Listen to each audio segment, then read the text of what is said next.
Grab a cup of coffee and start your Sunday with Change Your Attitude, Change Your Life. Change Your Attitude, Change Your Life features stories to inspire, motivate, and empower you. Live your best life now. Listen, learn, think, and decide. Change Your Attitude, Change Your Life. Every Sunday morning at 9 on the Talk of New York, AM 970, The Apple. Visit CYACYL.com.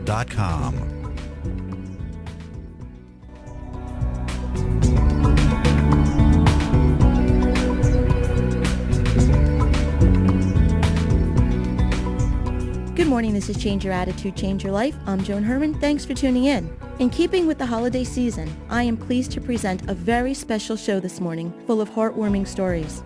A few weeks ago, Paul Young, the author of The Shack, was a guest on Change Your Attitude, Change Your Life. Paul has returned today to tell us some incredible stories that were shared with him regarding his book, The Shack, and how it has touched so many lives. I wanted to do this show this morning because these stories for me clearly show the hand of God at work, and what better day to focus on that than Christmas.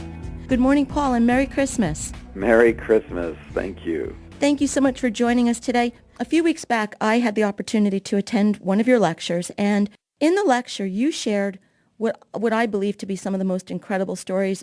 I, along with everyone else in the audience, we cried, we laughed. It's truly representation to me of God's hand at work, what I like to call God's wink. There are no coincidences, and I've invited you to come here today, this morning, to share some of these stories with us.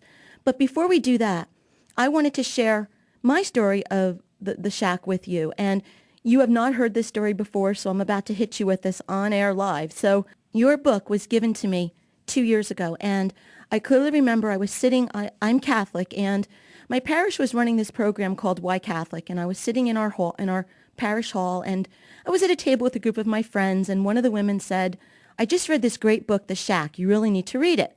So I said, "Sure, I always like to read a good book." She took it out of her bag and she handed it to me, and this was about 2 years ago. And I brought the book home fully intending to read it. I tried to read it a couple of times, and it wasn't that it wasn't a great book. I really wanted to read it. For some reason, I did not read the book. 2, 3, 4 times, I can't remember, but a number of times I tried to read the book. And now, that, as I said, that was 2 years ago. A year ago, in February of 2010, my mother had a stroke and my sister was diagnosed with stage 4 lung cancer the same weekend. During that time period, my 23-year marriage started to fall apart, and my oldest child was getting ready to leave for college. 6 months after that, February, my mom passed away, my son left for college. 6 months after that, my sister passed away. I still had not read your book. This past August, for some reason, I was taking my kids on vacation, and I always grab books to read on the beach, but it's usually, to be honest with you, a very light book, a Daniel Steele or James Patterson, something that you can just sit on the beach and get through easily. For some reason, I grabbed The Shack. I don't know why, but I took it with me, and I sat on the beach this past August, and I read your book in about 2 hours, sitting on the beach with sunglasses on, tears streaming down my face. Had I read your book 2 years ago in the fall, it would have not had the meaning that it ended up having for me. Your book came to me in August when I absolutely needed it, when I was at my lowest point, and I needed to establish a friendship with God. I go to church regularly. I do what I'm supposed to do. I go through the routine of it all, but I didn't have the friendship, and I was in trouble at that point. And your book, it explained everything. It was exactly what I needed. Had I read it 2 years ago, I wouldn't have gone to your lecture a few weeks ago, and you wouldn't be sitting here with me today. So I want to thank you personally. That is my Shack story, and that is how you saved me. So thank you. Oh, man, it is such an honor to have, without even realizing it, ended up participating inside others' stories, because every human being is a story. And so many of these stories, I've gotten over 100,000 emails and letters and messages and whatever from people all over the world, and stories like yours. And how cool is that God would take something that I meant for, my 6 kids and my spouse and my friends, and turn it into something. It goes back to a prayer I was praying in 2005 and continue to pray today. And I'm a religious kid, so I spent most of my life trying to get God to follow me around. Engaged in get him engaged in my program.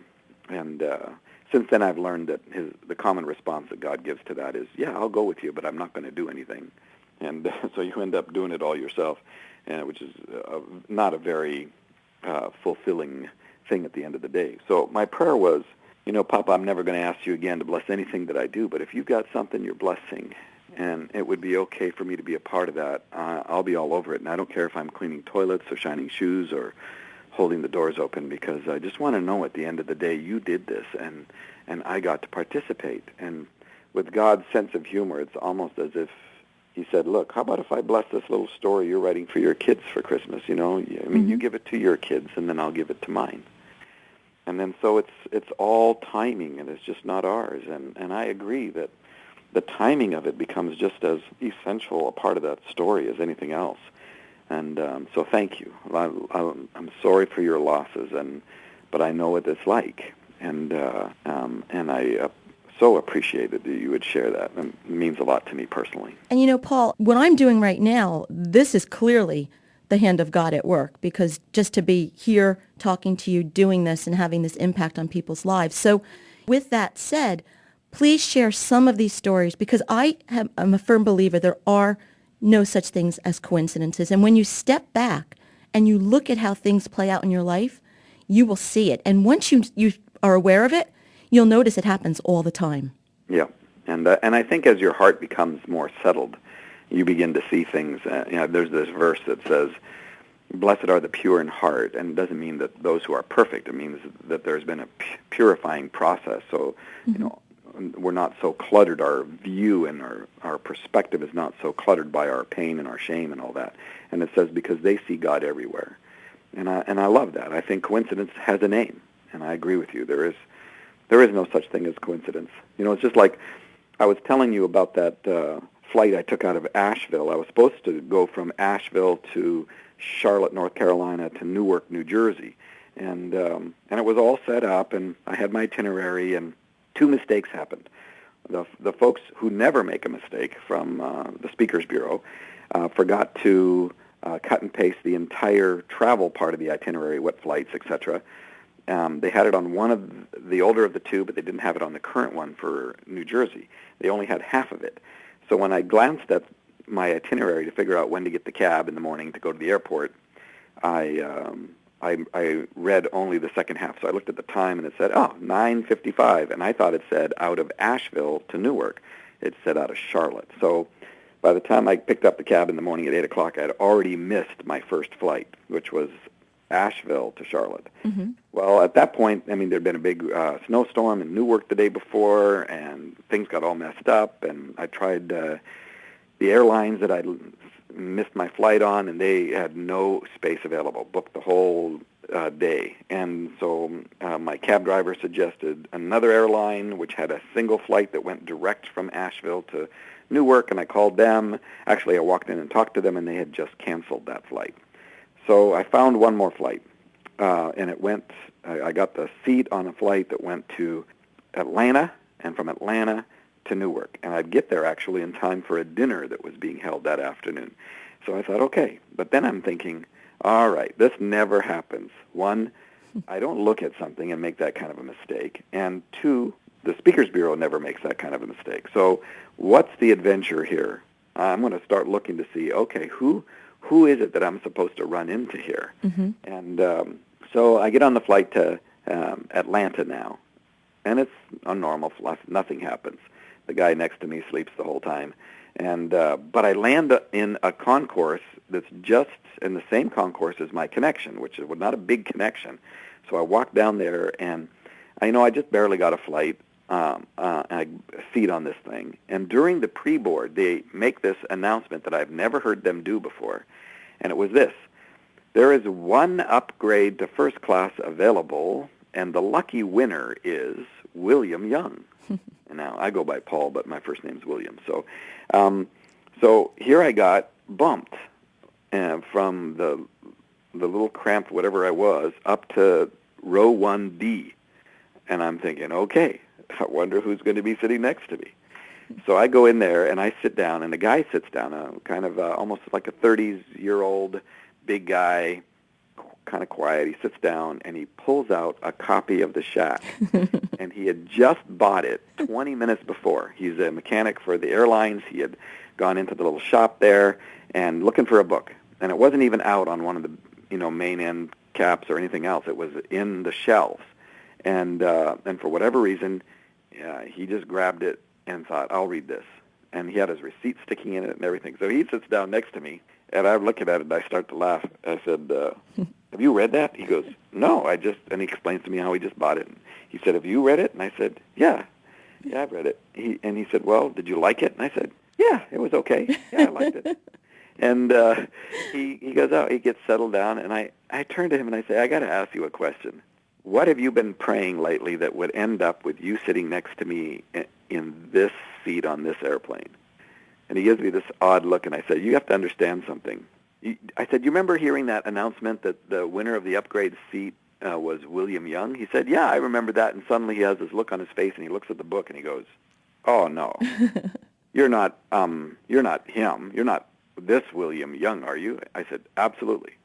I said, and I explained to him the whole day and how things had gotten turned around and unexpected diversion in order for me to be sitting there. And I said, I've been kind of waiting all day to see who it was. And here you come. You just bought this book, and now you're sitting next to me. And he was blown away. And I'm thinking, this is so cool. And so I said, by the time we hit Newark, he had into chapter 5 already. And he loved it. And I said, you know what? I don't know what is going on in your life, but I signed his book, and I said, here's my email address. Would you someday write me an email and tell me what the rest of this story is? Because I'm really curious. Because I've never made this kind of a mistake, and for this connection to be made, I said, have you been praying, God, show me that you're real? He said, yeah, that's been my prayer. I said, well, God's gone way out of his way to let you know that he's especially fond of you, and whatever it is that's going on in your life really matters. And that's the way we left it. But, coincidence has a name. And if you're looking for the adventure, you don't get caught up into the agendas and the schedules as if that is what now mandates reality. And when you learn to live without those expectations, everything becomes a gift. And Paul, I know you have stories similar to that to share with us. And when we return from our break, Paul will give us insights and stories of how his book, The Shack, has impacted so many people's lives. This is Change Your Attitude, Change Your Life. Stay with us. We'll be right back. Have you been contemplating a vacation cosmetic surgery package? Does the deal seem better than what you can get locally? This is Dr. Brian Glatt, and I'm a board-certified plastic surgeon at the Premier Plastic Surgery Center of New Jersey, located in Morristown, and I would urge you to reconsider this decision. Booking an inclusive vacation cosmetic surgical package that costs less than the procedure itself in the U.S. may be tempting, but there are many factors to consider other than cost. It is difficult to research and verify the qualifications of a surgeon outside of the U.S., and almost impossible to confirm accreditation of the facility and ancillary staff. Many other countries have no accreditation programs in place to ensure the safety of the facility. Cosmetic surgery packages may be marketed as vacations and include access to many amenities, such as beaches, swimming pools, gyms, and sightseeing tours. In reality, exercise immediately after surgery should be avoided, and air travel or prolonged car or train travel after any surgery increases the risk of blood clots and pulmonary embolism, which can in fact be fatal. After your return home, follow-up with a surgeon is impossible. You rarely have access to your medical records should a complication arise. I have seen many patients who have had surgery outside the country develop complications, such as infections and hematomas, as well as patients who have been given unapproved implanted products and unsafe injected material. Although there are many excellent and competent surgeons practicing all over the world, you take unnecessary risks when choosing cosmetic surgery vacations. Cosmetic surgery is not and should not be a vacation. All plastic surgery requires dedicated recovery time and, as with any surgical procedure, carries real risks. Call my office at 973-889-9300 to schedule an appointment, or check me out on the web at www.drbrianglatt.com. You deserve outstanding results without compromising your safety.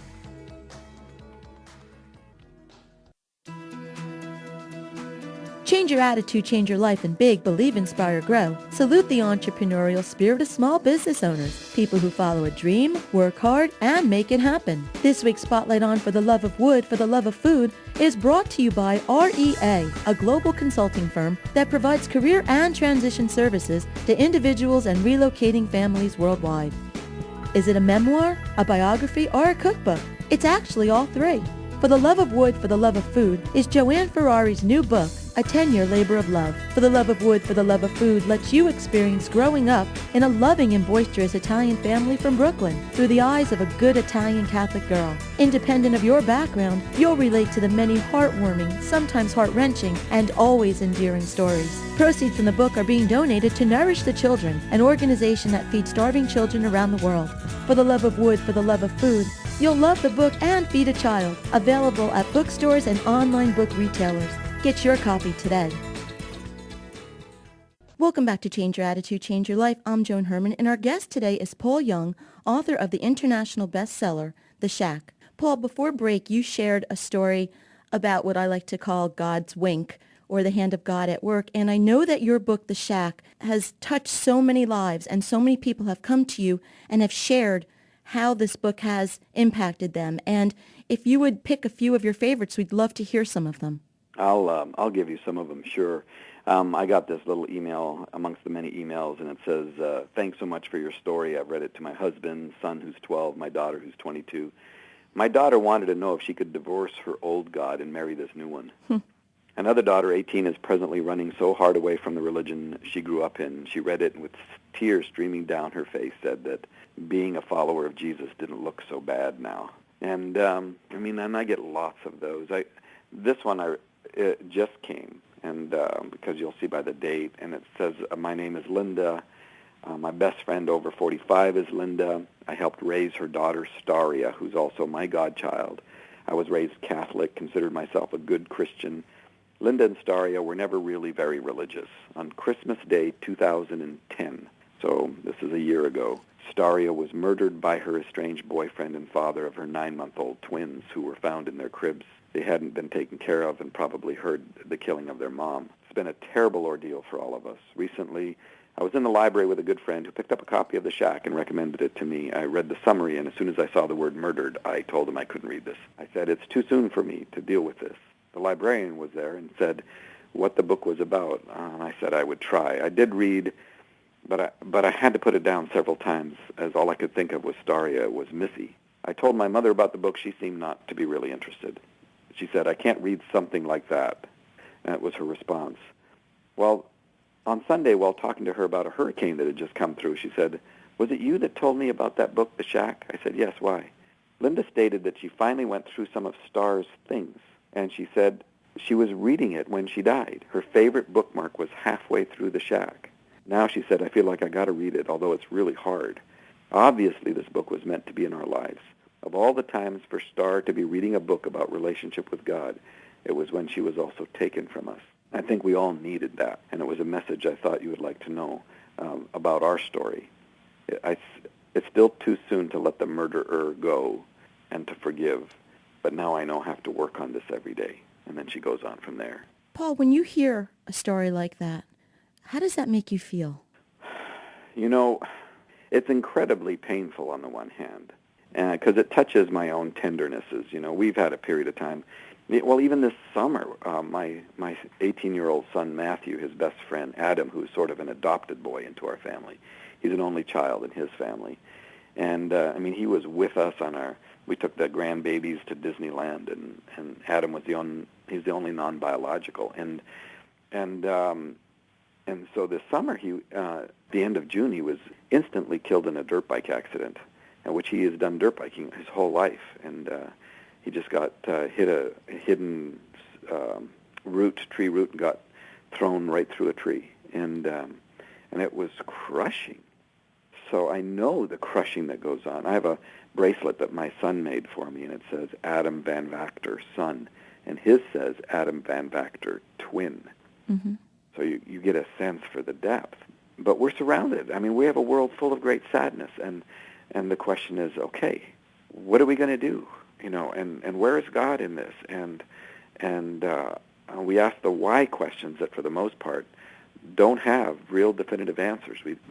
We can't see much past our pain. And but to think that I participated in something, and this little book has ended up right in the middle of people's great, incredible stories, is profoundly humbling to me. I mean, I'm grateful, but it's not because I earned it. I'm a broken, human, ordinary person. I was, 3.5 years ago shipping out soldering tips and cleaning toilets. This is not anything that I saw coming. So I am so grateful that I've gotten to participate in something that has touched people like this. I got this email.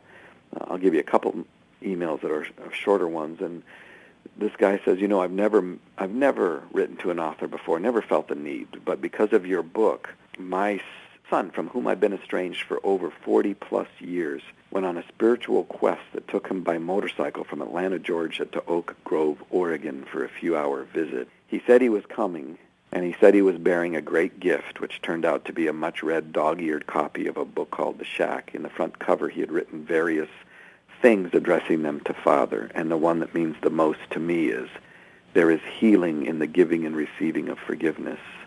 So we did that, and much, much more. I had a guy that said he's been giving the book to everybody in his office, and except he hesitated with this one new gal, finally gave it to her and then pestered her for a week. Well, what do you think? Well, he writes, she turns to me and says, you don't understand, but I fall apart if I read a couple pages. And he said, well, I don't know, but let God in that place and see what God wants to do. He writes, she comes back to my station chewing on a mint, telling me how nauseous she is, and then she drops the bomb. She says, you know what, nobody here knows. But in 1999, my 3-year-old daughter was murdered in a campground by my then-boyfriend, not the husband, and she was wearing a red dress. And you just go, are you kidding? She says, this book, it was written just for me. So you get, and like I say, I've got 100,000 of these stories, things that are just staggering in terms of human experience, but it's real. This is real stuff. This is real world. And so many times we try to hide our grief. We try to make it all nice and neat. And when Mackenzie, who is in his great sadness, goes back to the shack, he finally prays one of the most honest prayers of his life when he's raising his fist and saying, where are you? I hate you. And that becomes the question. Who is this God? If this God is good, how come this kind of stuff happens? And here, over and over again, I see how God has intruded, not in a negative sense, but interrupted or shown himself in the middle of people's great sadness. Had a gal in Jackson, Mississippi, who, she flies for, she's a nurse, military nurse, and she's on the, almost was like she accepted the flights that got shot at in Afghanistan, because she had sort of a death wish.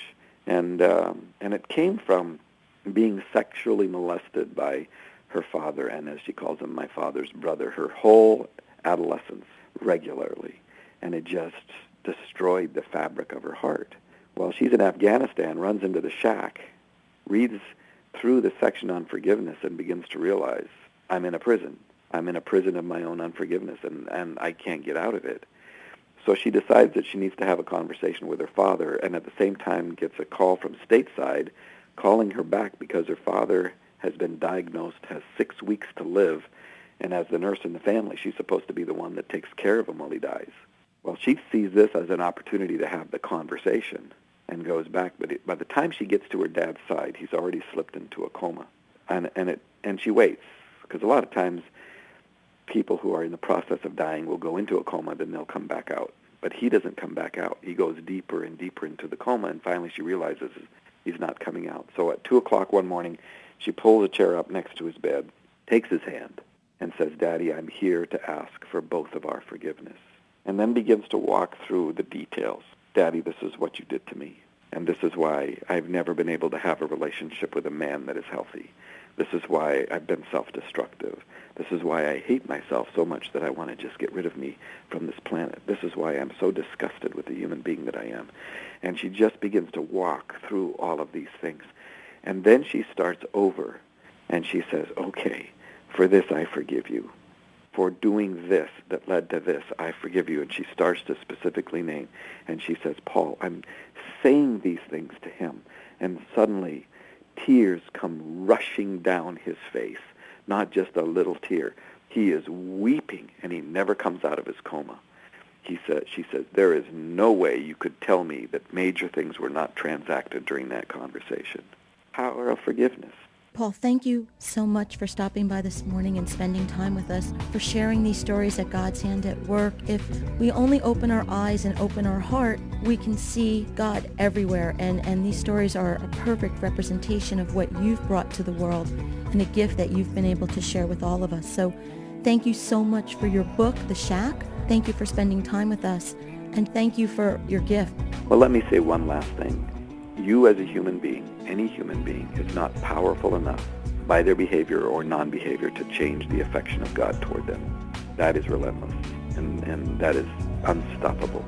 Whether or not we see it or not, the relentless affection of God is after us. The book is The Shack by author Paul Young. If you'd like more information about Paul and his work, you can visit our website, CYACYL.com. That stands for Change Your Attitude, Change Your Life. While on our site, listen to past shows as podcasts, read our digital magazine, and sign up for our mailing list. I'd like to take this opportunity to wish all of our listeners a very wonderful, happy, blessed Christmas. Paul, Merry Christmas again, and thank you for being here with us this morning. It's been an honor and a pleasure. Thank you. This is Change Your Attitude, Change Your Life. I'm Joan Herman. Thanks for tuning in.